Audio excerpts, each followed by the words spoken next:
It's time for another episode of I Am Northwest Arkansas, the podcast covering the intersection of business, culture, entrepreneurship, and life in general here in the Ozarks.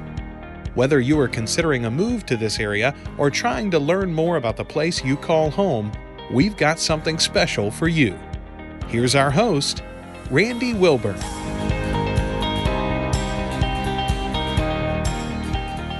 Hey folks, and welcome back to another episode of I Am Northwest Arkansas. I'm your host, Randy Wilburn, and I'm excited to be with you today as always. I am sitting here in the Furman Garner Performance Studio at KUAF. Shout out to KUAF, the only public radio station here in Northwest Arkansas, 91.3 on your FM dial. Certainly want to encourage you to check it out. As you know, our episodes are featured on Ozarks at Large, typically every Tuesday. So our episodes come out on Monday.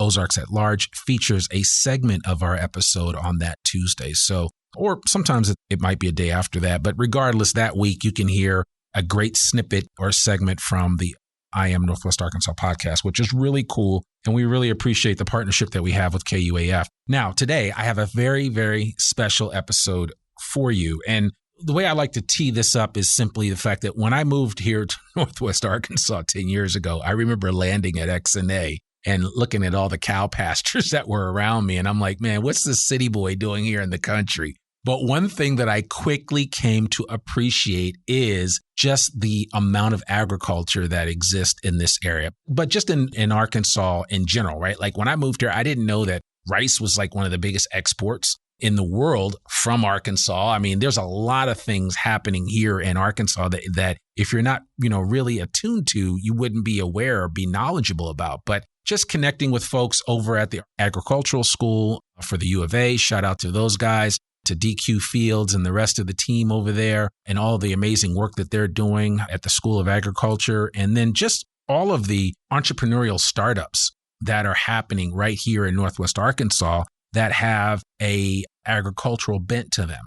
And so I certainly am excited to have our next guest on the podcast to talk about what they're doing. And that would be the great folks from Carbon Chicken, which was born out of Food Recycling Solutions. And we have today with us Richard Imes, Jody Hardin, and Greg Parker. And I had a chance to sit down for a few minutes a couple of weeks ago to talk about this particular episode because, we wanted to kind of figure out what was the angle, what were we going to be able to talk about? But there's a couple of key takeaways that I want all of our listeners to get out of this. A, this is an entrepreneurial endeavor and one that really has, as we like to say in the business world, some legs. B, this is a great story about how you can take something from nothing, if you will, and create something. And that's what they're doing. And when you hear the whole story, you'll understand what I mean. And B, that we live in a very, very big world. And environmentally, if we don't take care of it, we're going to run the risk of really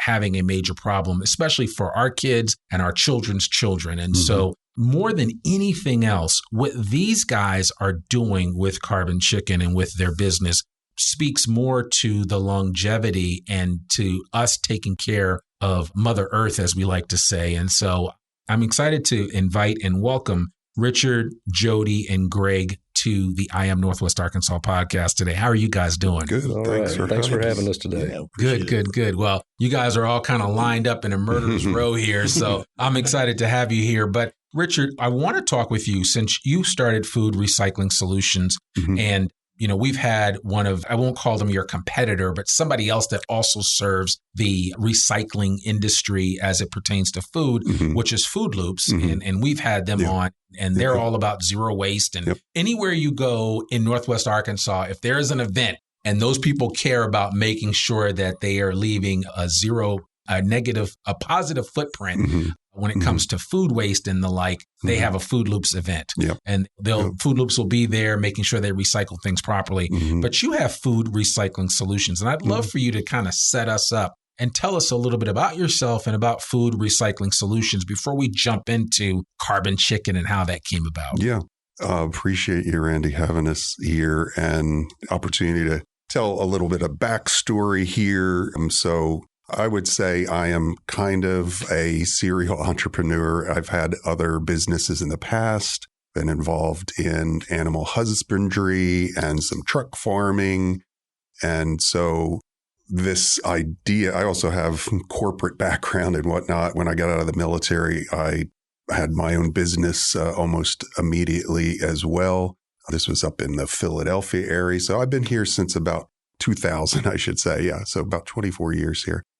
In 2018, you mentioned Food Loops. Tom Rohr is the founder there. And he was trying to do something innovative, knew that food waste in the area is a big problem. City of Fayetteville did a study back then and said, there's almost 30% of our landfill is organics.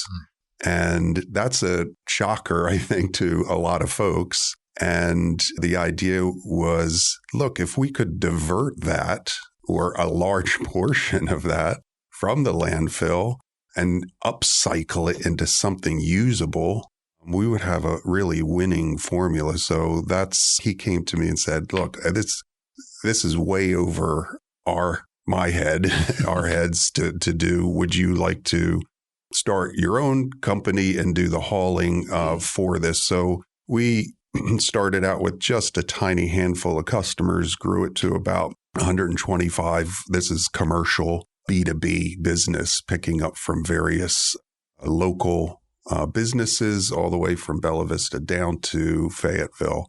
And we are partnered with the City of Fayetteville at their composting site. They have the only composting site that would accept food waste as a Type O permit from ADEQ.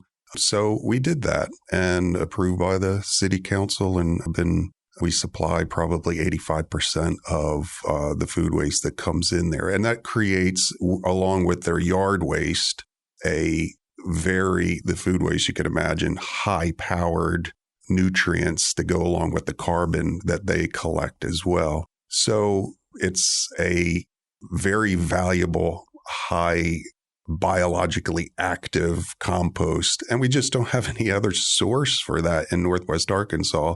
They sell out constantly because of the demand is just so high. So if we have to get any more, we have to ship it from out of the area. And the hauling costs sometimes are prohibitive. So that's our mission. And if you can imagine, I know the landfill's controversial, but we need to expand. We got so many folks coming to the area, but that likely won't happen. I don't think ADEQ is going to permit them for any bigger. So that means they have to ship and haul waste out of the area, which will increase residential and business costs to be able to do that. We say if 30% of the landfill is organics, why don't, as a community, we say, hey, we're going to turn that into something usable, upcycle it into compost for area gardeners and farmers who need that and want that right now. So that began that process. We have great partners because this is kind of above and beyond what normal businesses will do, but they understand, as you said in the beginning, kind to Mother Nature, be responsible to our environment, help mitigate some climate change, all of those things. So I have worked in the past, as I said, pasture raising chickens, for example. With Jody, when Jody was running Argenta Market in North Little Rock, we partnered back then, and we were growing some chickens for Jody for his basket a month program there. And that was very successful. And then probably a year and a half or 2 years ago, we were at a North NWA Recycles meeting from NWA Council. They're hosting at Botanical Gardens. And we had lost touch and looked at each other, pointed and say, hey, long time no see. And Jody was presenting about Carbon Chicken Project then. And I saw the value of that and we decided to partner up with that too. It's in the same area, same realm, upcycling a usable product. So I'll stop talking and I can turn it over to Jody to talk about that a little bit if we can. Yeah, that'd be great. Yeah. Jody, if you want to. Yeah, well, Carbon Chicken project has been in my mind since about 2011, 2012. Began with a NRCS Conservation Innovation Grant with the Kerr Center in Oklahoma, where I was introduced to biochar and soil microbes and compost teas and cover crops in a more intense way. And I've known Greg and Richard. Greg and I were roommates in college up here, and this was so like you guys 30 have, years ago. as they say, history. Yeah. We've done a lot of crazy business ideas together, but we're all serial entrepreneurs here. Mm-hmm. Carbon Chicken project, though, is my forever project. Okay, I've been working on it with Greg, with Richard for years now, and it's a circular economy, and you just people just don't do this, overnight. It's not your normal startup. Sure. And this is a huge environmental issue we have with poultry litter up here in Northwest Arkansas. And down in South Arkansas in Grady and Pine Bluff and Little Rock, where I'm from, we need the nutrients that are in surplus in Northwest Arkansas. So I've teamed up with Greg and Richard, and we have about 7 co-founders who are all actively engaged in helping get this grassroots movement going to build support from the community to remove the surplus poultry litter and to add a value-added process to it that adds carbon or biochar, which is completely new. There's nothing on the market like what we're doing with poultry litter, combining it with biochar. Can you give us kind of like a layman's understanding of biochar just for the average listener so they can understand the value of this? Yeah, biochar is ancient tool that farmers have used since the Amazon. So it's nothing new. It's not new, but it's being rediscovered. And because of the importance of reducing our carbon footprint, and the way to do it or to accelerate it is to carbonize waste that we know is waste. And poultry litter is not exactly waste. It has a lot of nutrients, a lot of benefits to farmers in its raw form. But biochar is pure carbon, basically. Yep. And you can take anything that's made from carbon and pyrolyze it, and that's basically heating something in the absence of oxygen. And all the bad gases cook off. And in our process, it's considered a negative emissions technology. And this is incredibly new and innovative in Northwest Arkansas. We're one of the first groups to introduce potentially the first carbon registry where we can underwrite carbon credits for sequestering carbon and actually generating carbon from waste. And so we're working with several of the carbon registries who we've been talking to for a couple of years, who believe we have one of the most exciting projects in the country right now because of our innovative way of what we're trying to do with poultry litter that is causing lawsuits in our watershed.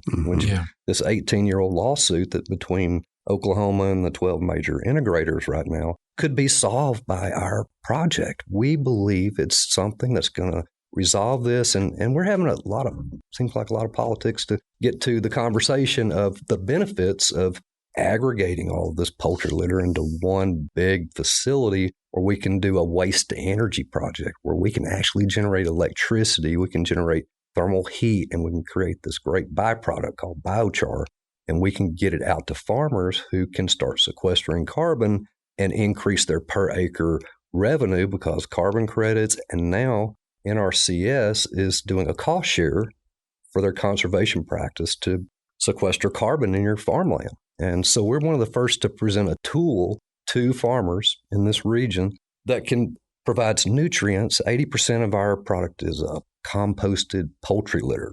And we've taken the time to compost it to eliminate these noxious weed seeds that farmers forbid in their perfect clean fields. Mm-hmm. So we have to go this extensive process to compost it. And then we have to go through another process to pyrolyze the carbon, the biochar. Then we go through another process to inoculate the biochar with a lot of different strains of powerful soil microbes that we have been formulating using biodynamic processes and really interesting stuff that we're working on, the soil biology. Yeah. But we're putting it together in one product and making it a simple application for gardeners or market farmers, or especially market farmers in Northwest Arkansas who need an organic product that is also serving a great purpose every time they use it. They're sequestering carbon, they're removing poultry litter from the watershed, I got into it. I'm a 5th-generation farmer from Grady, Arkansas, down in Lincoln County. And that's in the Delta, right? That's in the Delta, South Pine Bluff. Yep. And I had a Hardin's River Mercantile at the River Market, and then that's where I kind of got my start. And as a farmer, this is what drew me into it. And a lot of the farmers were looking for chicken litter a few years ago because of the Ukraine war that's going on right now, and the prices of fossil fuel-based fertilizers are so high right now. This is an excellent time for us to enter the market, and especially with all the stacked incentives that farmers can get by using our product, we feel like it's a great way to build this catalyst to clean up the Illinois River watershed and then scale it. And that's where we need help right now. We're just really, we have a long runway at our farm. We've been lucky to get Arkansas Hemp Genetics, which is out in Fayetteville, but close to Tawnytown. And it's an 11-acre farm that we've converted to, or we're calling it our Carbon Innovation Farm. And we're pretty sure we're the first in the state, a private farm, to do long-term research on carbon and biochar and what this is going to imply or how it's going to affect our crops. And we'll be able to present that to farmers someday. But that's what we're doing right now. Yeah. So tell me real quickly, I mean, because when you think of Northwest Arkansas, and I'm always telling people when they're like, well, you moved to Northwest Arkansas, I'm like, we've got a lot going on here. We've got Walmart, we've got J.B. Hunt, and of course, we've got that small poultry company called Tyson. Then we got Simmons. I mean, I know Todd Simmons. Shout out to Todd and shout out to John Tyson too. But the bottom line is we have no shortage of chicken companies here locally, poultry companies. And so it almost seems like this is the most fertile environment for you to start this company in. I can't think of a better place for you to be. I don't know where Purdue is based, but for right now. Yeah, well, there's a Chesapeake Bay. Is another ecosystem like ours. Okay. But probably here because all of the big poultry companies are based here, have a major presence here. Sure. We feel that something could develop from there. But right now we're just going slow. Yeah.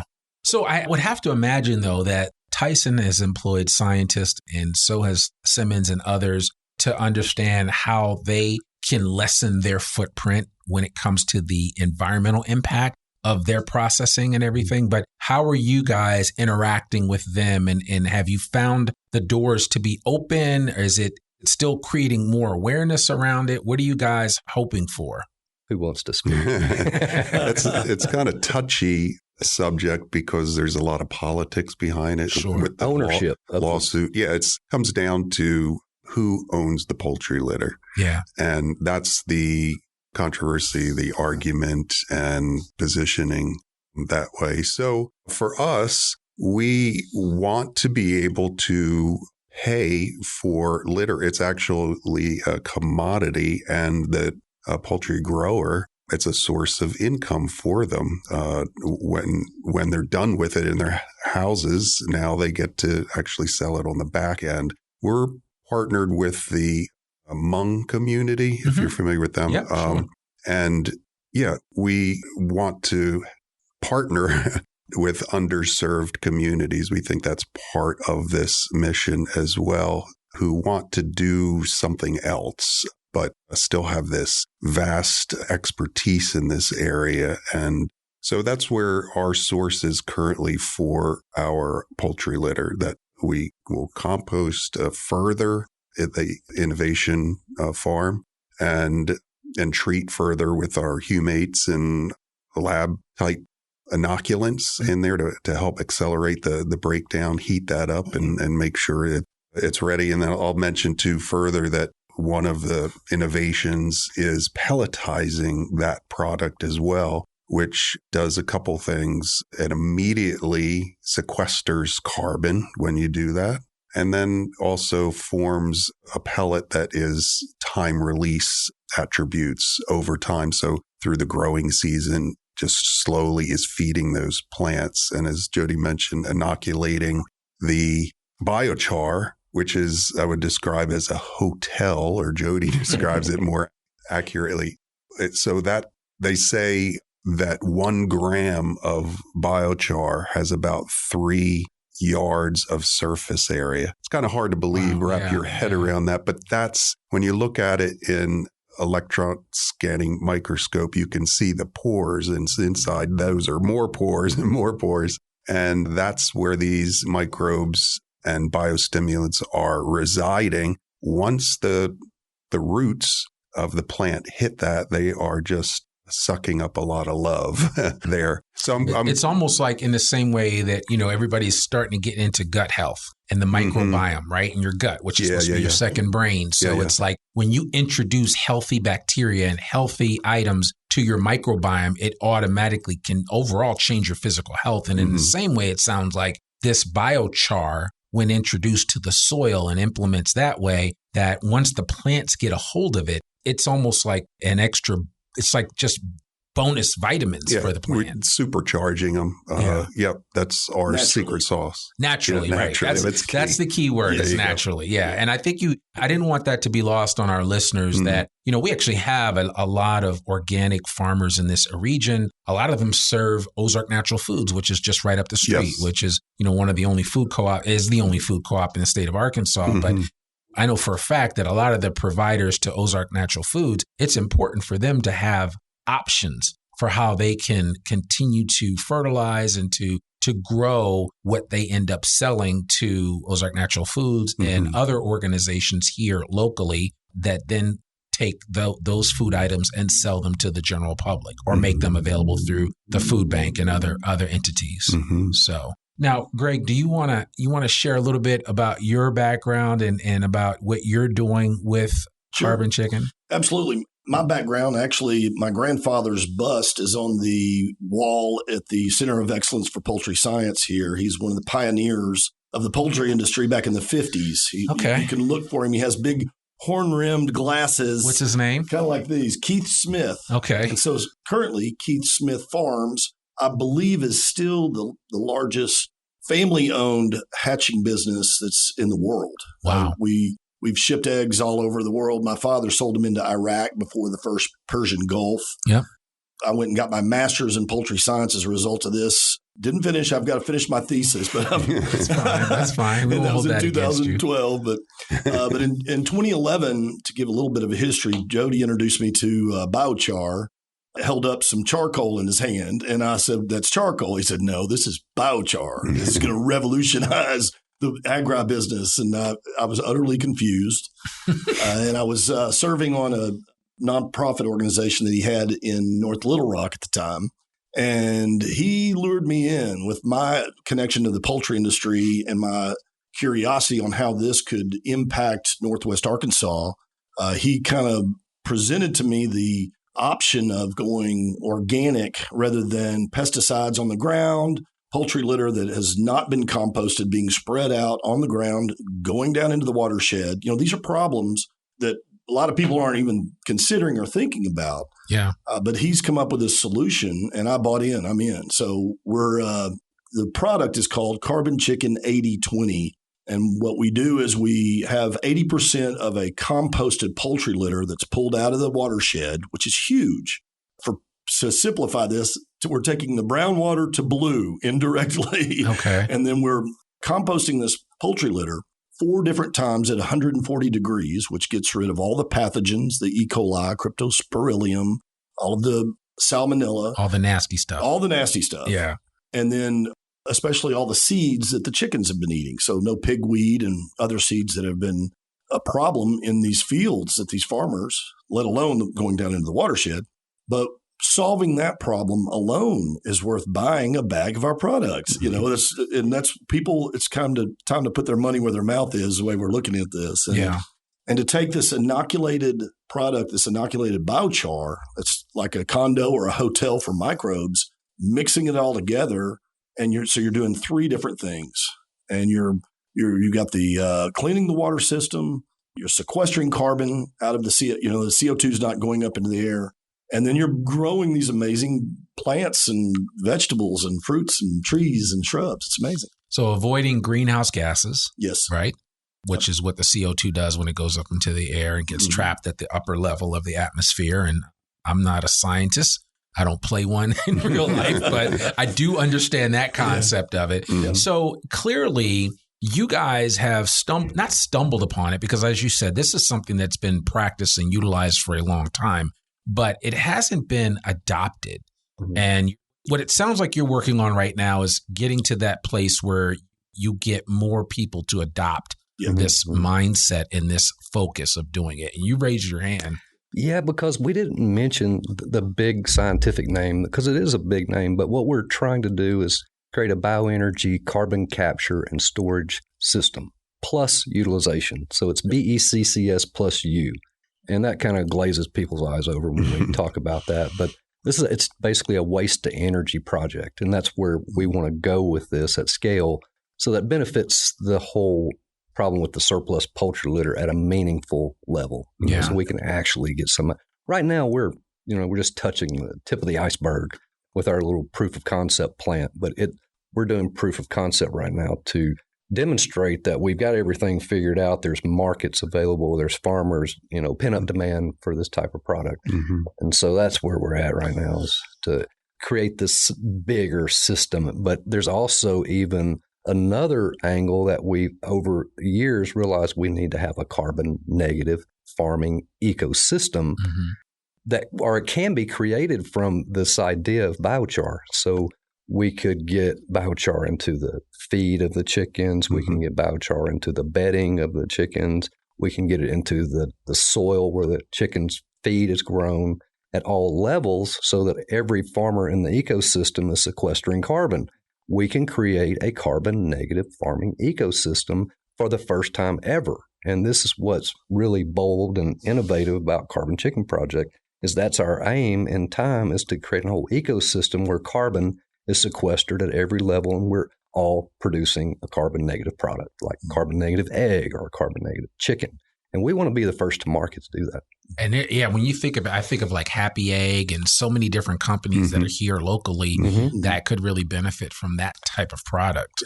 And it's negative emissions technology that we're introducing to the poultry farm. And there's a lot of great new advancements. This technology wasn't here 10 years ago. We all had to wait 10 years, 2011, 2012. The research just blew up at that time.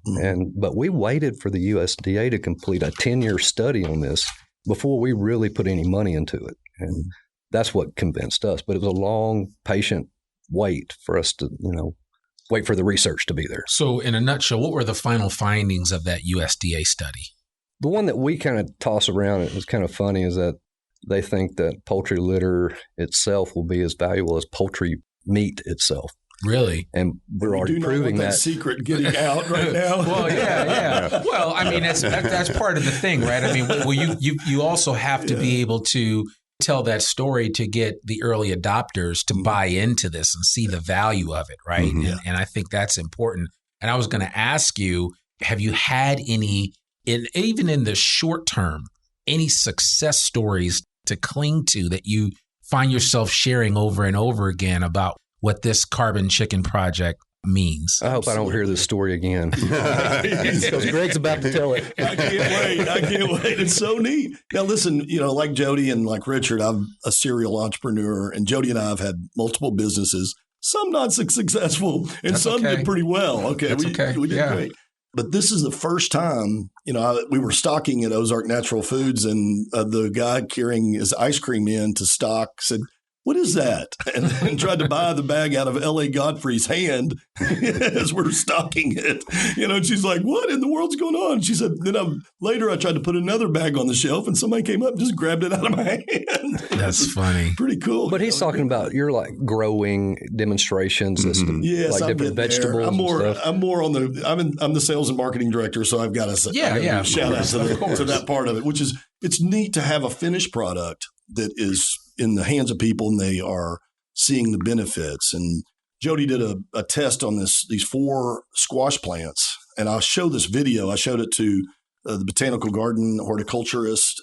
Shout out to them. They're great. Yeah. And also Jennifer here at the City of Fayetteville, who plants all the trees around the square. She's awesome. I've known her years, and showed her this video of these 4 plants. And one of them, they all have the same soil. They were all planted by Jody March 30th. And the plants, it's almost comical how the difference in the plants. One plant has none of our product. One plant has 1 cup, another one 2 cups, and the third 3. And it looks almost like a stairway going up. And the fruit and the fruits of the The squash plant on the 4th plant is unbelievable. I mean, literally everybody goes, wow, every single time. Same word. It's just wow. And it's pretty awesome. We've had a few farmers in the Delta try it out because we just started a month ago. Yeah. We just started producing really a month ago. And we just this week figured out our production kinks and bottlenecks and stuff. So, I mean, we're learning, we're expanding, quadrupling production every month, hopefully. Mm-hmm. But we've had some great veteran farmers try it, side by side and do a control plot. And they're giving us some really exciting feedback. Like they're driving all the way up here to buy some from South Arkansas just so they can get some more. And so we're trying to take pictures, trying to get that out. We're collecting all this things. But we'll have some really good stuff right now. But you have to think about it, it's still kind of early summer. Yeah. And our first projects are just starting to show fruit of our labor. Well, I'm definitely going to have to. I'm glad to hear. So it is available at Ozark Natural Foods. Yes. Okay. Yes, so if folks are listening to this saying, well, this sounds interesting, and in my backyard, I'm growing this or that. Well, you can go to ONF and pick up some of this carbon chicken. 80-20. 80-20. Yes. And you can go pick it up. It's in a bag. It is. Yeah. So, and then that way you can, you have it right here. Okay. Right here. You can hear the crinkle. Oh, okay. I love that. Yeah. Well, I'm going to have to get some of that from you so I can try it out with some. Do you have your wallet with you? I'm just checking. Yes, I'm going to try this out. So what I will do for our listeners is I'm going to try this out and put it in, because actually I have some plants that I actually have to plant later today. So I'm gonna try this out in a couple of my garden beds and see what comes of this, and I'll document it and just say, hey, this is from the Carbon Chicken 80-20. We'd love the feedback. Yeah, no, absolutely, without a doubt. But I mean, again, that to me is why what you guys are doing is so important, right? Because there is a lot of really good ideas, and then what you've done really though is taken something that has existed, and you're making it something that people can kind of latch on to, yes, and really take part of and benefit from, whether it's an individual in their own backyard like I am, or whether it is an organic farmer locally that's serving the needs of Ozark Natural Foods and so many other entities here in Northwest Arkansas, or as you said, it could be a farmer in the Delta that's trying to incorporate this into their soil to yield a better return. Yeah. It's a simple solution that if you walk out in this area, it's either going to be brown dirt or rocky dirt here in Northwest Arkansas. But in the Amazon, you see that rich black, it's called terra preta, black earth. And you can Google it. It's not anything that we invented. It just grows things. And that's what happens when you apply this product. A little goes a long way. So whenever you take your plants and you plant them in, you just sprinkle about a handful around the top of them and water them, and those nutrients through that slow release that Richard was talking about of the pellet will slowly drip into the dirt, and the root mass goes crazy. Really? It's awesome. It's unbelievable. Wow. So is it the kind of thing where that soil is now enriched? Yes. That as you keep using it, it will have that benefit, or is it the kind of thing where you have to continue to add to it? Yeah. You will have to, because of the time released feature, it will give nutrients over a period of time, but you're going to want to put some more on later, give a boost. But there is permanent carbon in the soil, will reduce that bulk density that Greg was talking about. That's clay soil, whatnot. So it just helps to make that soil a little fluffier. And I think about, too, what we were talking about with the cascading benefits of the product itself.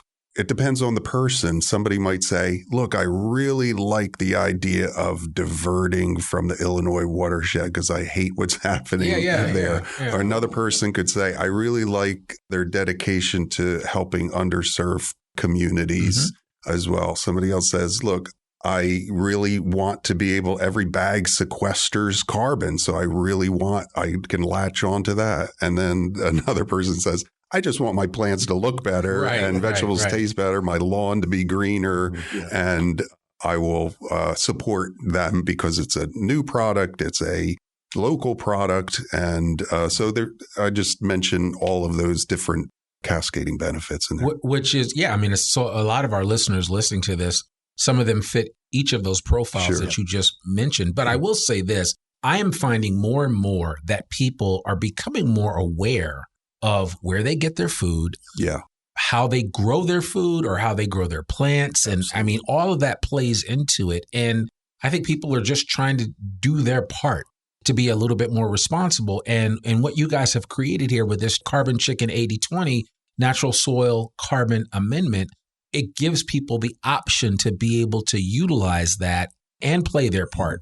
Because there's no shortage of chickens in this world, and there's no shortage of chicken poop in this world. That's right. So there is a lot to go around, as I like to say. And if you are able to really harness that and get all of these poultry farms to really work with you, it's going to create a tremendous opportunity. So much so that I think even beyond the challenge that you were talking about with the state of Oklahoma and the lawsuits and all that stuff, that, that's something that folks have to deal with right now.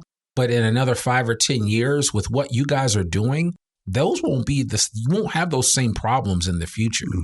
And the goal is that Carbon Chicken Project will play a major part in helping to avoid that. Because I don't know about you, but I don't like to go to court. I don't like to deal with lawyers. No offense. I have a lot of friends that are lawyers, but if I never have to see the inside of a courtroom or deal with anything like that, life will be good. So for sure. This is definitely this has a tremendous benefit for all involved. Well, and a shout out to those poultry companies. They are a part of our community and they're looking for solutions. They're trying out different things. I know that biochar has been an option that we've explored talking to them. They're looking at yes, we're a protein company, and no, we're not a manure company. And we understand that, but they still want to be a part of the solution. And JB Hunt, I'm going to give them a shout out. They have this innovative method of moving trucks around, electric trucks and stuff. I've talked to some of their upper guys, and they're like, hey, if we can move some of your litter around and be a part of this carbon negative ecosystem, that could be powerful in a lot of ways for not only for their company, but their employees. And, it's a win for everybody. Yeah, absolutely.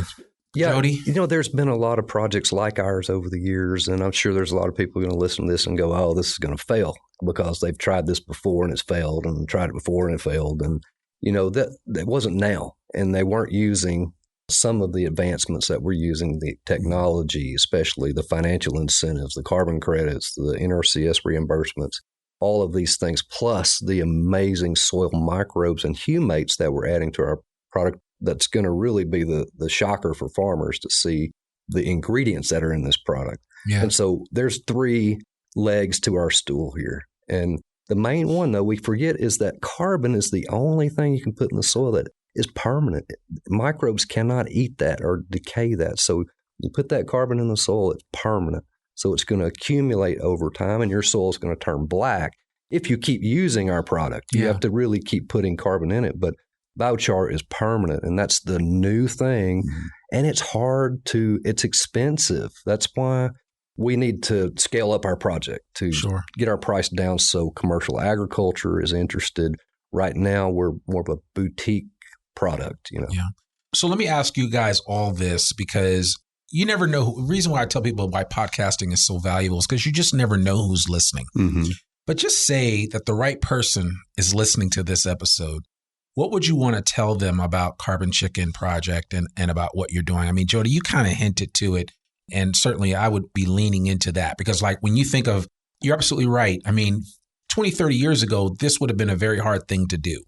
In the same way, 20, 30 years ago, artificial intelligence would have been a very hard thing to do because we just didn't have the computing power that we have today. Exactly. We didn't have this computing power just 3 years ago, right? Well said. That's why ChatGPT didn't come out until 2 years ago because we just didn't have it. And now you look at what NVIDIA is doing and all that, but you're absolutely right. I mean, there is a time and a place for things to really blossom. And it seems like this is the time and the place for Carbon Chicken. But what would you want to say to somebody that might be listening?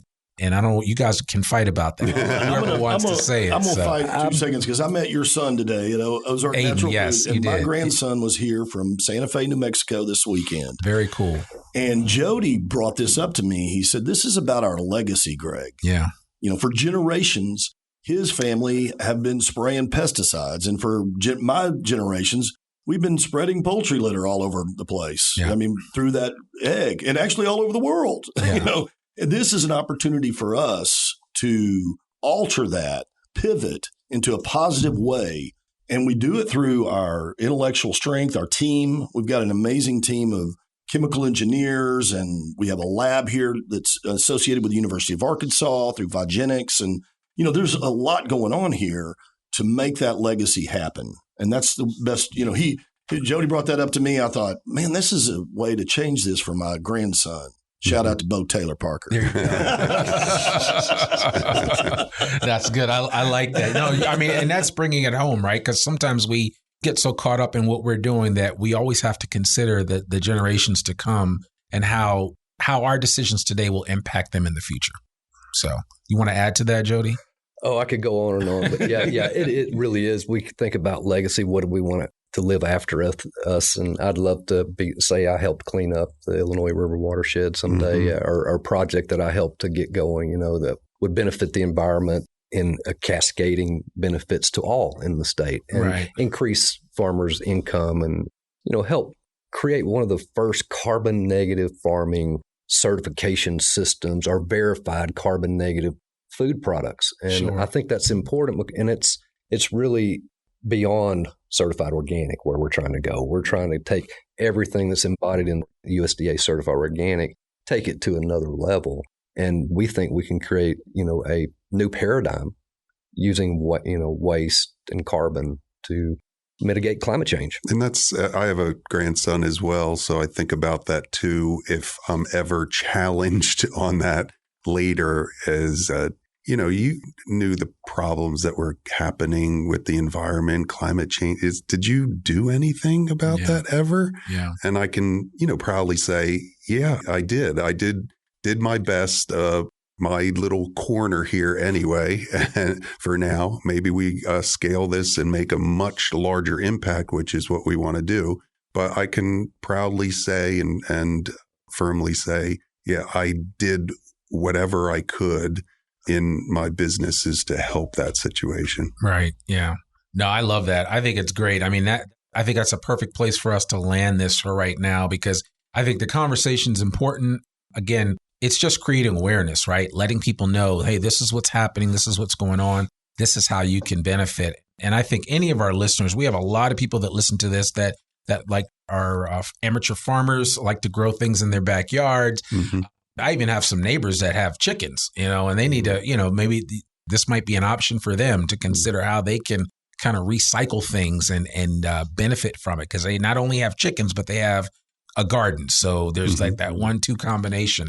But you guys are doing something I think that's really important, and we need to figure out ways that we can support it, especially here in Northwest Arkansas, because as I've said before, and I don't say this lightly, that one of the things I really like about Northwest Arkansas is that people tend to latch on to folks that are trying to do something or do things the right way, if you will. Mm-hmm. And certainly in what you're doing with the environment and just the plans that you have for Carbon Chicken 80/20, there's nowhere to go but up for you guys. Thank you. So, Appreciate so we that. we wish you nothing but the best. And we certainly want to encourage all of our listeners to go to Ozark Natural Foods and ask for Carbon Chicken 80/20. And if they're out of it, tell them that you want them to contact you as soon as the next batch is there, so that these guys can take care of you. But with that said, we certainly want to thank Richard Imes, Jody Hardin, and Greg Parker for joining us on the podcast today. We wish you guys nothing but continued success.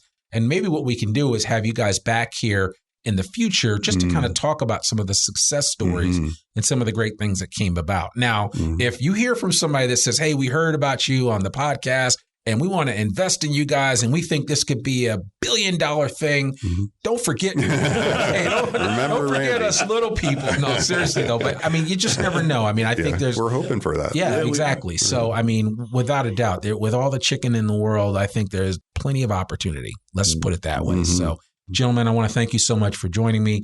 The product is Carbon Chicken 80/20. Right now, we can definitely find it at Ozark Natural Foods, which is right at the corner of Lafayette and North College. And the only reason why I'm giving them extra shout outs is because those of you that know that I actually am on the board as of the time of recording this. So that place is near and dear to my heart. But more importantly than that, it's a company, it's a business, it's a grocery store that's been around for 53 years. And, let's continue to support organizations like that in the same way that we support these new ventures like Carbon Chicken 80/20. So thank you guys so much. Thanks, thank Randy. you. I really Appreciate it. Absolutely. Well, folks, there you have it. Another episode of the I Am Northwest Arkansas podcast. To learn more about us or to read or download the show notes from today's episode, visit IamNorthwestArkansas.com. You can listen to this podcast and sign up for our free newsletter to keep up with us and all things NWA. Sign up today. You can subscribe to the I Am Northwest Arkansas podcast wherever you listen to it. And please, please, please consider rating and reviewing us on Apple Podcasts. Remember, our podcast comes out every Monday, rain or shine. We will be sure to put a link to Carbon Chicken 80/20's website and all of their information in the show notes so that way you can order their product, and definitely just go down to Ozark Natural Foods and ask for it. I just want to give them a shout out again. Thanks so much for coming on the podcast and sitting down with me. I'm your host, Randy Wilburn, and we'll see you back here next week for another new episode of the I Am Northwest Arkansas podcast. And I just want to remind you, don't forget to tune in to Ozarks at Large every week, Monday through Friday, both at 12 noon and at 7 p.m. Central Standard Time. We'll see you next week. Peace. We hope you enjoyed this episode of I Am Northwest Arkansas. Check us out each and every week, available anywhere that great podcasts can be found. For show notes or more information on becoming a guest, visit IamNorthwestArkansas.com. We'll see you next week on I Am Northwest Arkansas.